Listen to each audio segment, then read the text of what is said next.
The pride, passion, and pageantry of college football lives here. This is the Paul Finebaum Show, Hour 3 podcast. This might be college football heaven. And we are back. Second half of the show has been a good one. We appreciate all of you being here. And we put out this question before the show on social media. It is Super Bowl weekend. I bet you knew that. What is one must-have for your Super Bowl party this weekend? A Philly Dogs jersey was Guy's response. My wife's gumbo, Rick. The remote so I can watch something else. Sick of KC. I like that one, Scooter. We are back, and Jace is in Augusta, GA. Hello, Jace. Hey, Paul, how you doing, man? Happy Friday. Doing great, thank you. Yeah, I wanted to go on record. You know, I think the spring games are important for college athletics. You get a chance to evaluate, your second or third quarterback and your, third or fourth string, offensive linemen, your early enrollees.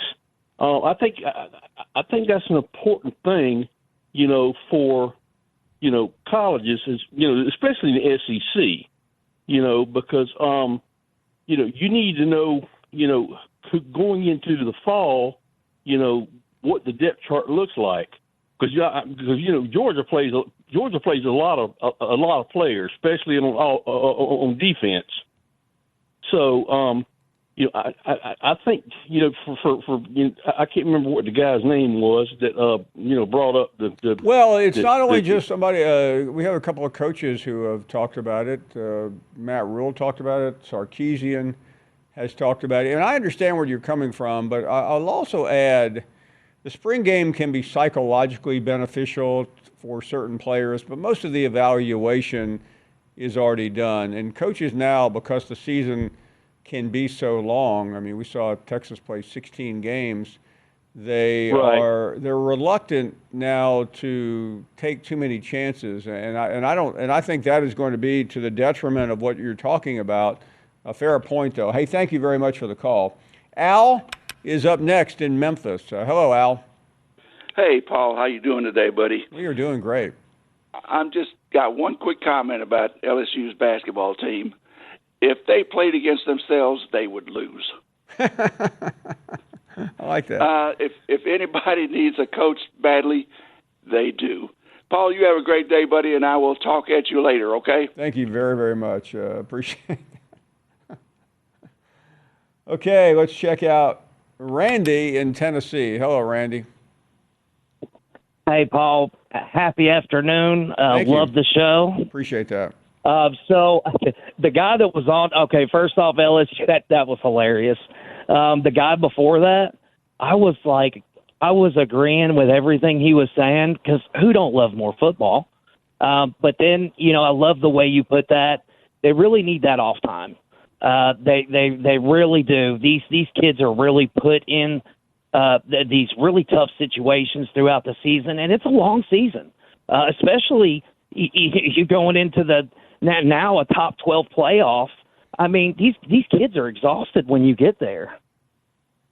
Yeah, I mean, think about this.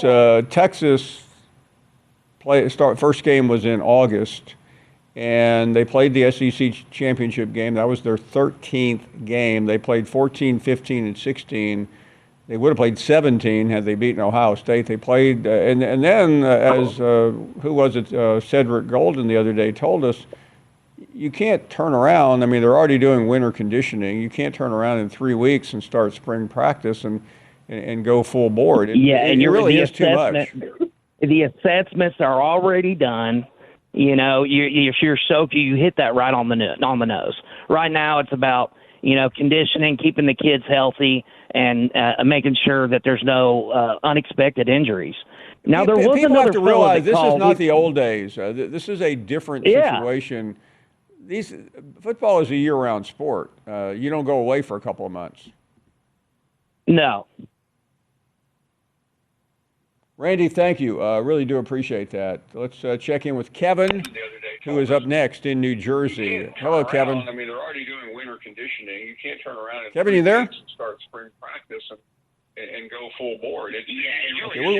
Kevin's in New Jersey. We'll give him a second to figure out how to turn that TV down or radio, whatever he's got. Okay.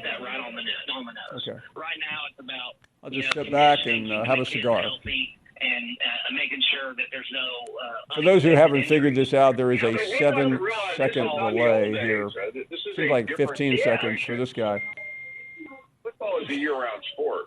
Kevin must be watching yesterday's show. I've about heard enough of that. Daryl is up next. Hello, Daryl. Hey, that's pretty funny, Paul. It's another fantastic Finebaum Friday. Sitting in the back patio smoking me a Queen City cigar, man. That sounds like a good cigar to me. It is. There's a little story on it that it's Cuban cigar, tobacco.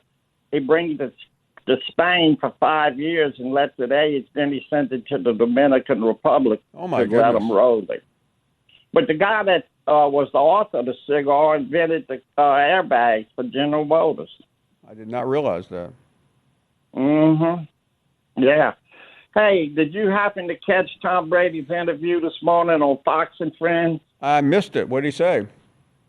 Yeah, oh, man, it was real interesting. It was over a 5-minute interview. To sum it up, he talked about when he went in the 6th round, he was the slowest guy in the 40-yard dash. He was not the strongest in the weight room, and he made it. And he said the problem with today's is if you don't wait your turn, and if you're unhappy, you get in the transfer portal, but you don't learn to persevere. You don't learn to stay determined. And the biggest thing about staying determined and focused is you never give up. And the way that you never give up is you have to have a good support group around you. And his support group was his mother and father. Whatever he did, they encouraged him. They always encouraged him, told him he was the best. He was the best, and he believed it. And he kept working towards it. He kept working towards it, and he never gave up. And he said the kids that hit the transfer portal these days, because they're not playing, they don't learn the lesson in life that you got to really stay focused on your goals and keep working hard. And that's about the summary of the interview, Paul. Well, that is, I mean, it's accurate. I mean, Tom Brady was not given a chance to make it, and he is easily considered the greatest quarterback in NFL history. Yeah. But isn't it true about the story of life? You got to stay focused keep your eye on the ball, and don't be dissuaded about anything. Keep working towards your goal. Because life's not but easy. it's hard, though, for a lot of people, and I think it's why so many people drift a little bit, because early in life you think you want to be something, and you end up saying, maybe I'm not cut out for that, and ultimately, in Brady's case, he was an average quarterback at Michigan, and perseverance and time made him into who he is. Johnny B, nothing average about this guy. I may be the first guy that ever made that thing where you show the best of, and it was for not making a joke. But the Trey needs to get that damn underwear off his head. That scares children. That's a bad look, man. And I want to say something about Saban. He quit. I mean, that military guy was bragging on him the other day. Saban quit and is still getting paid by the place he quit from. And you made some great points about, there's people struggling to make it, and here they are, these kids getting all this money, Saban's getting all this money. They're not paying for, tuition or all that, but, it's that's just something that I don't understand. But I want to say hi to Christine and the gals at the haircutting place. I got a great idea. You need to start offering the Finebaum cut for about $5. I had a girl that cut my hair. She lived right down the road here. I do it myself with all these. Well, I don't have much, so it don't take a lot. But I booked an appointment with her one day, and she said, "Oh, just come on down here when we open." So I get there on a Friday. She's got some other girl or older ladies there, and I walk in. She puts me up there. It's just in no time, it's over with. She says, look, I even wrote you in the book, and it said 8 o'clock to 8:03. And then one of them old women started laughing. One of them old women with blue hair started laughing at me. And she said she had to hunt some hair for that last minute. And I thought, okay. I went out there and let the air out of her tires when I left. But I'm a little wondered about Custodian Chris and Brown-Nosed Brad. Brown-Nosed Brad is worried about John from Louisville. Dude, listen to your calls. You are John from Louisville. I mean, everything you do, that might be the funniest thing we've heard all day. And Chris, I mean, you know, you get caught in a lie. You were caught in a lie by Jim when he called your workplace and they didn't even know your name, and then you claiming to be the boss and everything. You're just, and then grabbing up like you had your kid on TV. Man, you need to get a hold of yourself. You letting us, you know, that custodian job, I bet you beat the hell out of some garbage cans today, as mad as you are. But that guy that I told you about that had died, and instead of seeing the lights, he went to hell. And it was all squirrel calls. Well, things are starting to come back to him now. And he called me the other day, and he said, you know what? After watching the show, there was like 3 dimensions. There was one part of hell where the squeal calls were playing over and over. And he said there's 2 other places, and it's nothing but Zoom calls from Chris and Brad. He said it's worse than that you've ever seen. You need to go to where that preacher's preaching Sunday and sit in there and give him a bunch of money and hope that you don't have to go to hell, because it's worse than we even thought. Have a good day. Thanks for taking my call. We'll take a short break. We are returning right after this. You're listening to the Paul Finebaum Show podcast. We've had a busy one here on a Friday afternoon, have really covered a lot of ground. We're into phone calls right now, and let's check in with Iman down there in Alabama. Hello, Iman. Hey there, Paul. How's it going? We are doing great. You know, it was about, let's see, 23 hours and 50 minutes ago. I called you yesterday in the last hour. First caller of the last hour. So as a few minutes go by, it's 5 o'clock our time in your last hour, so I was roughly around 5 o'clock. At 5:10, guess who called me? Jim calls to tell me I'm not getting under his skin. So I'm figuring at 5:10 I must be digging deep under his skin for him to call me to tell me that that's not taking place. But I didn't let him say too much. I just hung up on him. That's just who he is. Oh, and by the way, congratulations on the number 6. I was there when they said you were number 11 in the country, and that was major league stuff then. Yeah, and you're talking about that. That was probably the first time we ever got recognized. Sports Illustrated a number of years ago ranked us as one of the top 12 shows in the country, and there wasn't anybody in Alabama who didn't know that, because we played it every 13 seconds. Man. Oh yeah, and to be involved in all that, it's just been an honor to me. I appreciate that. I mean, I've been humbled that you've allowed me to participate all this time. I was talking to Bash yesterday. Of course, he filled me in on all of Jim's calls and that kind of thing, because Bash is a pretty cool guy. But it occurred to me, and I was talking to Bash, and I said, actually, we need somebody. What do you call those little safes that you put out there for like 100 years with the secrets in them or the stories in them, and you dig them up, some kind of little time capsule or something? Time capsule.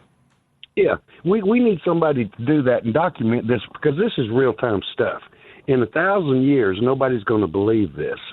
But guys like Johnny B., Bash, Squirrel, Legend, and a couple guys, Tracy from North Carolina, whatever. There's a handful of people that have sat and talked to the right hand chair of the devil, and we need somebody to document this, because I mean it's obvious we've all had this communication. We've never dealt with him face to face. It's a voice from the spirit in the sky sitting right next to the devil. Nobody has had. Do you realize, Paul? You and of course your staff, we're talking about a very small handful of people in the entire universe that's had this conversation. And that's noteworthy. This is not that Greek mythologically, kind of dated stuff with Horace and some of them guys. I mean, this is real time stuff. These are people, and we've been documented, and we know it to be so. And I'm telling you, somewhere on a tablet or something, it's got to be scratched out there that we have been there and done that. Now, Paul, Danny did ask me one thing. He asked me if I got my boot back from Jim, and I just had to tell him, when Jim's ass is like quicksand. You put your foot in his ass, and it just sucks it up. I ain't never going to see that boot again. Have a good day, Paul. Thank you very much, Iman, calling us. And that was quite a phone call he had 2 days ago. We are back, and Wayne is calling next. Hello, Wayne. Hey, Paul. I'm a big Georgia fan since I was a sophomore. Pete Maravich should be in the Hall of Fame, both college and pro, because he played with one of those things out of his heart. And did you know that Tom Brady's niece plays softball in college? I think it's UCLA. Yeah. Hey, by the way, I'm glad you brought up Pete Maravich. Today is,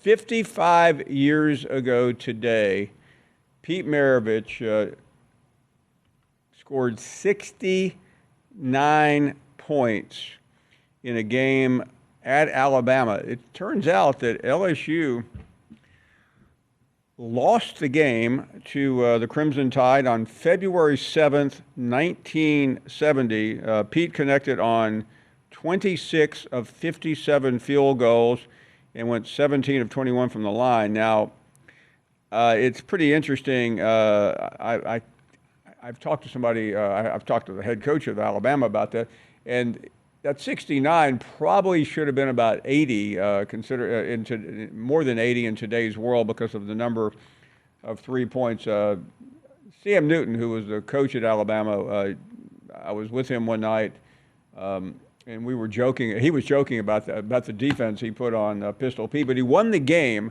which was all that mattered. But it's a game that will live in infamy in SEC history. We'll continue with more phone calls, and Vince is up next. Hello, Vince. Hey, Paul. Thanks for taking my call. I'm a first-time caller, and I really appreciate it. Real quick, we're from Missouri, but we're living in Alabama now. Love it. My kids go to Auburn, and we're just having a good time here in Alabama. That is great to hear. My question is, with Missouri football, it seems like we're getting better, and we've gotten better since we've gotten the SEC. Of course, we haven't won any championships yet, but it just seems like we're getting more competitive, and the program's coming along. What would be your evaluation of Coach Drink and Mizzou Tigers? Thanks for the call. Well, listen, he has had 10 wins the last 2 years, which at Missouri has been impossible in recent years. I think he has emerged as one of the top coaches in the SEC. Last year, I don't think he got as much credit because he had that ugly loss at Texas A&M and then the similar loss at Alabama. That's why he was never considered to be a playoff team before he lost that third game. But ultimately, he has done a fantastic job. Thank you very, very much for the call. We continue with more phone calls, and Will is up next in North Carolina. Hello, Will. Hey, Paul. I'm excited for the Super Bowl this weekend, and I really don't have a dog in the fight, but I do follow Trey Smith, and I'm still perplexed on 3 or 4 years ago how he fell to the 6th round. I know he had like some heart problems or whatever, but I just don't understand that. He's one of the best. He was one of the best linemen in college, and now he's getting ready to get paid as a free agent as the best lineman in the NFL. You know what? You're right. He probably didn't make as much as he could have, and the draft is very quirky, and your health is probably the most important thing other than off the field issues. Thanks for the call. By the way, we were talking about Pete Maravich a minute ago, 55 years ago. Apparently, we have a caller. Howard, good afternoon. Good afternoon, Paul. Love your show. Thank you. Yeah, I didn't go to Alabama, but went down to see a friend of mine, and we went to the game. You were there? And Yeah, yeah, we were That's there. amazing. And yeah, and like people said, you need to have seen his warm up. He did some of the craziest things warming up. And the other thing I remember about the game was I can't remember the player's name. They had a big gorilla on the LSU team, big rough tubble guy, and he got kicked out. He had like 3 or 4 fouls, pretty hard fouls, and they kicked him out and made him leave the floor. And as he walked out, everybody was booing, giving him all kind of slurs and epithets. And so as he walked out, he shot the bird to the whole stadium with both hands. That's my kind of guy. That's my kind of player. Yeah. I wish I could remember his name. But Pistol's always been, I was born and raised in New Orleans, and he's always been my hero. And I like the analysis that said that, no 3-point line and no shot clock. And I guess I've heard that had he been shooting 3-point goals longer, he'd have an even greater record. No, I mean, I know somebody one time broke it. He actually went through. Apparently, this guy had plenty of free time. He went over every shot Pete did in college, and the average was dramatically different. But I mean, I scarcely remember that period, but I do remember. I mean, by the way, his father was the coach, and that's how he ended up. He grew up in North Carolina. He was supposed to go to NC State, where his father was the coach, and then he got the job at LSU, and he went along with him, which I'm not sure.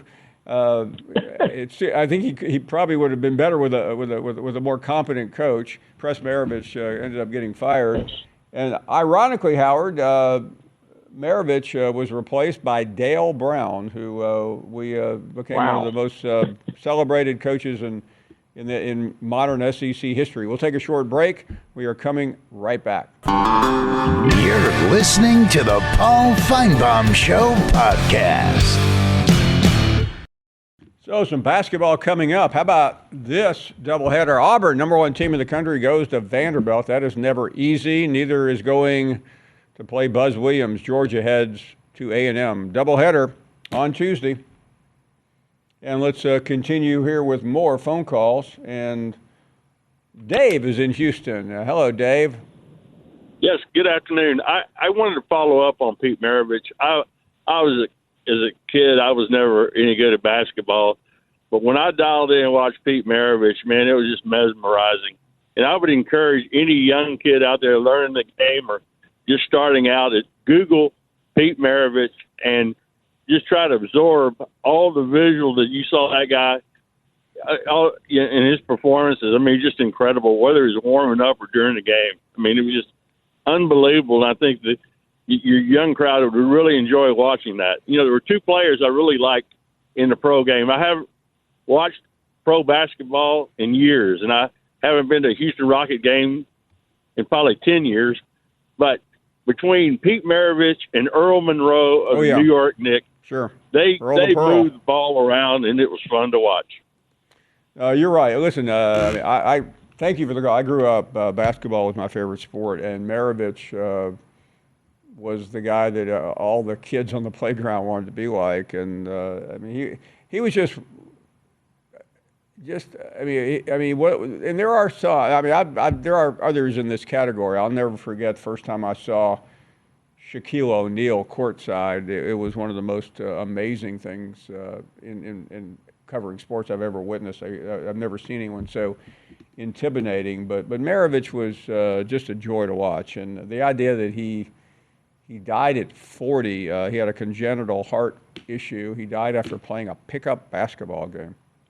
Let's continue with more phone calls here. And Frank is in Arizona. Hello, Frank. Oh, hi, Paul. How you doing? Big fan of the show. Thank you very much. I am calling from Yuma, Arizona. I'm very south of the border. We have a lot of winter visitors over here right now. I bet. And my question was, do you think Jalen Hurts and Saquon Barkley is enough superpower to stop the Chiefs from three-peating?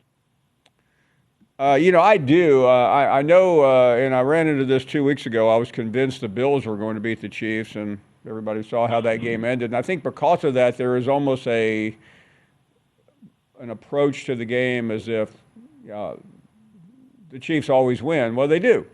But I happen to think that the Eagles are a better team. I do too. I really hope. I'm sick and tired. I'm sick and tired of Mahomes and Kelsey always winning. So I really hope the Eagles win. Thanks for the call, Paul. Yeah, I mean, what's poor Taylor Swift going to do after the game if Kelsey loses? She's just going to abandon him.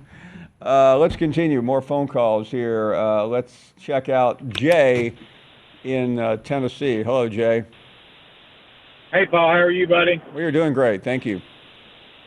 Good. How about that Lady Vols win last night? I'm not one of those that's going to say we're back like so many people do, but what a great signature win for Coach Caldwell. You're right. Hey, by the way, Jay, I was home watching the game, and I kept saying I think Tennessee's going to win, and my wife said no, UConn always wins. And I'm like going, same argument with the Chiefs, but they were not going to win that game.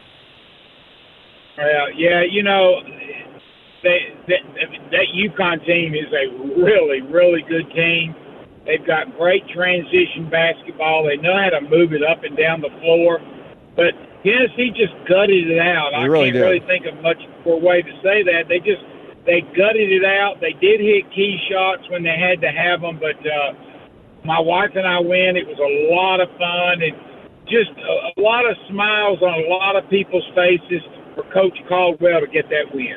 No, it was that kind of win really travels a long way. I mean, there are big wins, and I realize Don Staley has stolen the mantle from Gino, but that had to happen, and things are really looking up in Tennessee. Thank you very much. Nick in Tampa is up next. Hello, Nick. Hey, Paul. How are you doing? Thanks You're doing for taking great. my call. Thank you. I wanted to talk about Pete also. Sure. Back in the day, I played. I was an East Star. I played high school basketball, and Pete Maravich was my idol, and he had so much charisma, and the guy had basketball skill like you wouldn't believe. But my question to you was, you mentioned the stat a while ago when he scored the 69 points against Alabama, and you said he was 26 for 57 from the field. Something like that? I think it was 47, but yeah, something like that. Oh, okay. Well, I mean, the one thing I remembered about Pete, he certainly wasn't scared to throw it up, right? And my question is, I was wondering, what kind of success did LSU? I mean, I never felt like they were that great as a team when he was there. Did they ever make the NCAA tournament? With Pete, no. And you have to remember in 1970, 71, 70, that during his era, only one school went to the NCAA tournament from every conference. Oh, okay. It wasn't like today where you have 1,000. Yeah, there was. Okay, I think it was 72, if I remember, because I remember when I got to Tennessee, everybody was always Tennessee. Is this right? I may be off on this. I think Tennessee beat Kentucky twice during the regular season, but Kentucky ended up going because they had the better record. I mean, it's. I mean, there were a lot of really. And again, of course, in the ACC, that's everybody wonders how did the ACC tournament become so famous. The ACC was the first one to have a tournament, so you could win the league with a perfect record, but if you lost in the tournament, you didn't go to the NCAA. Wow. And can I change it up? I don't want to take it back to people's No, take your time. Absolutely. I wanted to ask a question. I'm a Gator, and I want to ask about Billy Napier, and I know he's allegedly off the hot seat and all that great stuff. And we've talked about the same schedule next year, and I'm familiar with it. And but I'm just wondering if Billy Napier, everything's great with him now, and he's got DJ Lagway, but if he goes 7-5, I think that Vegas over/under is 6.5. If he goes 7-5 again, is he going to is that really is everybody going to say that's great, you did a great job, or is he going to be back on the hot seat? I can't imagine if he goes 7-5, anyone's going to think it's a great job. All right, that's what I was wondering. Yeah, All right, I mean, you, Lagway is the best thing going for him, and the worst because the expectations because of Lagway now have just shot through the roof. The way the Gators ended the season with 4 wins in a row and significant wins, the expectations are good, and that schedule is the same, maybe even a little more difficult. We'll take a break. More to come. It's Friday afternoon, and we continue right after this. You're listening to the Paul Finebaum Show podcast. Robert up next in Kentucky. Hey, Robert. Hey, Paul. Just curious. Everybody's talking about the old-time players. What did you think about Walt Frazier? Well, I'm not sure how much. I mean, I saw him play a little bit in the NBA growing up, but I mean, the Knicks team he played on was considered one of the greatest of all time. Well, he was also one of the coolest guys of all time. That he was. That he was. Well, Paul, I appreciate. Well, thank you very much. Yeah, that's, I don't know how we got into this nostalgia deal. I guess we did because it's the 55th anniversary of Maravich's 69-point game. But we have fairly interesting, I might add, going down memory lane. Go right ahead, Bob. You're up next from Cincinnati. Hey, Paul. Memory lane again, Pete Maravich. I was an SAE at Kentucky, and Pete stopped by the fraternity house the night before the game. Really? Everybody was really, I wasn't there, but everybody was really impressed. It was a great deal. And the guy that guarded him was Bob McCallan, who was also an SAE. And back then, they introduced the players guard, forward. And they introduced Bob and Pete. They did the fraternity grip, and Bob held Pete to something like 47 points. But what I also remember is that Adolph Rupp on the postgame show would always come on, and he didn't ever refer to Pete by his name. He would say, oh, my goodness. I don't know how we ended up losing that call, but let me see if we can get you back. Something went haywire there at the last second, but I was riveted by the call. Was that Bob? Yeah, I'm sorry, Bob. I think we figured out how to get you back on the air. Go right ahead. Okay. Well, I was talking about Adolph Rupp post-game show would always refer not to as Pete, but he would refer to him as Press's boy. Oh, and, wow. He would always come on and say, how did Press's boy do? Oops. Well, yeah, I mean, that's interesting because obviously Press was his father, head coach at LSU. And then he would say, okay, how many do the rest of them have? And Adolph would say, well, we had a few more, so it's okay. And the 6 games that he played against UK, he always scored 40-some points, but Kentucky always won. Well, Kentucky always won because they were Kentucky. Hey, thank you for the call. Do appreciate it. We're checking in with Louie up next in Arkansas. Hey, Louie.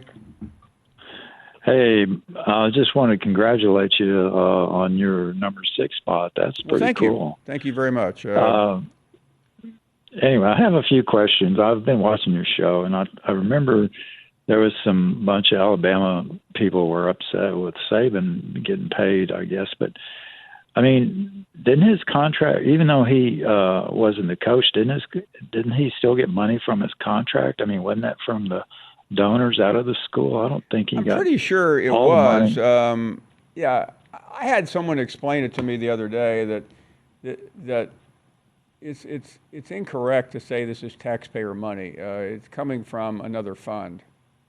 Yeah, and then the other thing I want to ask you is your sports writer was talking about the players maybe getting paid by the NFL, but I don't think that ever worked. I mean, look how many colleges we have and college players. I mean, there's no way that the NFL would have that kind of money to pay all these kids. I mean, that just doesn't seem reasonable.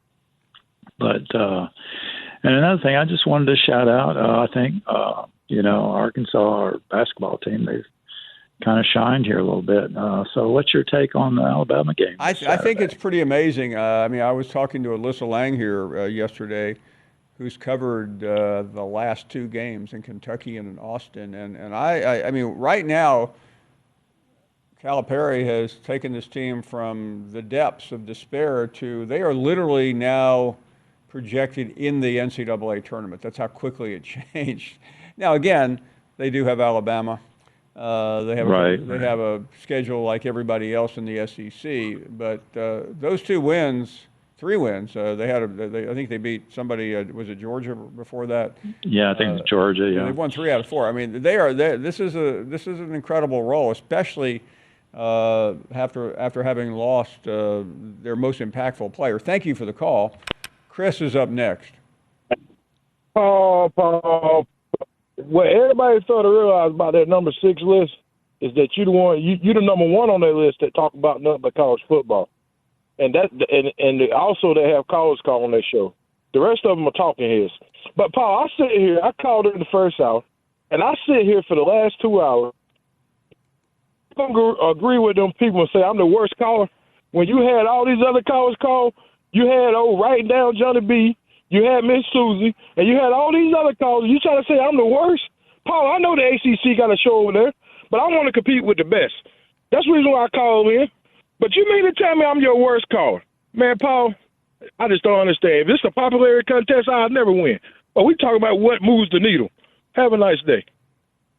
Yeah, well, what kills the needle might be a better explanation.